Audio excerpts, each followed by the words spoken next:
Hey everybody, it's Neil and I have this gas detector and we're gonna give this thing a go. I'm standing here at my stove because maybe it'll detect the gas on there if I turn it on. But let's see what we got here. We have portable 4-in-1 gas detector. So we have that. We have a little charging block here. So this is the charging nugget and it's gonna charge through the old school, what's it called? Not micro USB, but I don't know. Mini USB. Okay, and then, so then we have, looks like a little holder here so we can tie it onto something and then grab it on. So, and then we have the device. So here we go. And it has a little clip on it here. So we can clip it onto our pocket or whatever we need, I guess.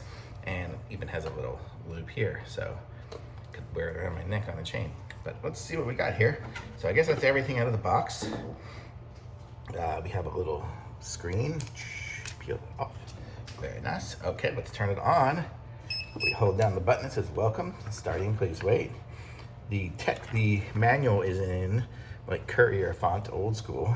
Man, old school font. Okay, shock check, audio check. Okay, so here we go. So now it is testing the gas levels. So, I want to turn it on without. Good. Mine's too smart. It's too smart to test. Darn it. But let's see. So here it says 0%. It says LEL. I'm gonna read all these little manual stuff here and just see kind of what the different settings are, and I'll be right back. Okay, so I was kind of reading it and trying to figure out what the different things are. There's the LEL level, which is kind of the level of the flammable gas and stuff like that, and then we have the down in the bottom it's the CO2, and I can do like if I turn it on, my oven, when I blow it out, it turns itself back on again. It's too smart. But we can look at it and it's gonna cook this thing. But okay, so here we got some numbers here. So we have 17 ppm of the CO2.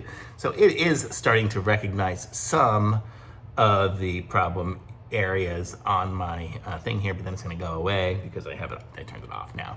But it's kind of hard to get the actual reading on this one here, but it does obviously work because it is doing the reading. So it's really cool, and it's got like some sort of vibration sensors, and if we click the down arrow, it's got a little backlight too.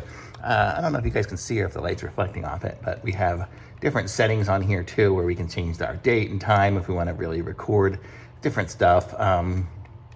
And back here, we're back to our thing again. So it's pretty cool. It's a nice little sensor, and this is what the screen looks like, and it's got the little settings there. And then I guess this is where it's receiving the information, and then the power button is in the middle. We can do a 0 adjust and set the alarm and whatnot. And then I think you hold down the button in the middle to turn it off, maybe. That's how I turned it on, was holding down the button in the middle.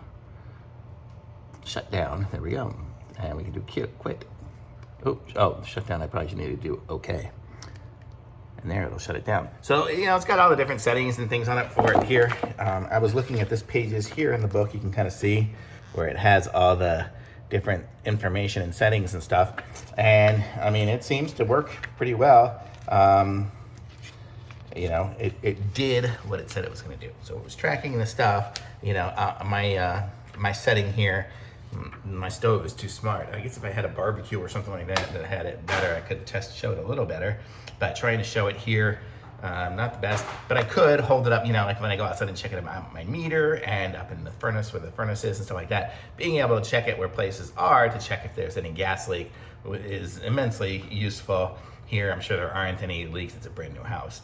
So I'm not gonna have any there other than just being able to turn it on and let it flow. So it's very cool. So pick up a gas detector here. Definitely, good commercial-ish grade one that I would definitely use. So I'm gonna say thumbs up, something I'm gonna keep around the house.